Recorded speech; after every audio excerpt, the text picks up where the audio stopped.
દાંતા તાલુકામાં અનેકો પૌરાણિક મંદિરો આવેલા છે, ત્યારે દાંતા જોડે આવેલું ચોરી ગામ જ્યાં મહાદેવનું પૌરાણિક શિવ મંદિર છે અને ત્યાં એક શિવલિંગ છે જેને અમુક લાલચી લોકો દ્વારા ખંડિત કરવામાં આવ્યું છે। ગ્રામવાસીઓ અનુસાર ત્યાં અમુક અસામાજિક તત્વો દ્વારા ધનની લાલચમાં શિવ મંદિર અને શિવલિંગના આજુબાજુ ખોદકામ કરતા શિવલિંગ અને મંદિરને નુકસાન પહોંચાડ્યું છે, જેના લીધે શિવ મંદિર અને શિવલિંગ ખંડિત થયું છે। દાંતાના અંતરિયાળ વિસ્તારોમાં આવેલું ચોરી ગામ જ્યાં પૌરાણિક શિવ મંદિર આવેલું છે તે શિવ મંદિર લોક કહેવત અનુસાર દેવકાલથી અહીંયા બિરાજમાન છે, ત્યારે આ શિવ મંદિરમાં શિવલિંગના સાથે સાથે મંદિરના બાજુમાં વાવ પણ આવેલી છે।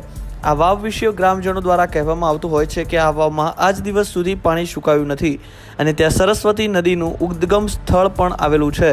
વાવ અને શિવ મંદિર જોડે પૌરાણિક અનેકો પથ્થર પણ આવેલા છે, જેના ઉપર પૌરાણિક લિપિઓ પણ છપેલી છે। તે કહેવામાં આવતી હોય છે કે આ લિપિઓ મહાદેવની ચોરી ક્રિયા સાથે જોડાયેલી છે। મહાશિવરાત્રિ અને શ્રાવણ માસમાં લોકો દૂર દૂરથી ચોરી ગામમાં મહાદેવ અને શિવલિંગની પૂજા અર્ચના કરવા આવતા હોય છે, તો સાથે સાથે ગ્રામવાસીઓ પણ શિવની પૂજા અર્ચના કરતા હોય છે। ત્યારે ગ્રામવાસીઓ હવે આ પૌરાણિક શિવ મંદિરને જે દેવકાલથી અહીંયા બિરાજમાન છે તેમને ભવ્ય રૂપ આપવા માંગી રહ્યા છે અને શિવ મંદિર પર ભવ્ય મંદિર નિર્માણ કરવાની ઈચ્છી રહ્યા છે। રિપોર્ટ દિનેશ ઠાકોર, દાંતા।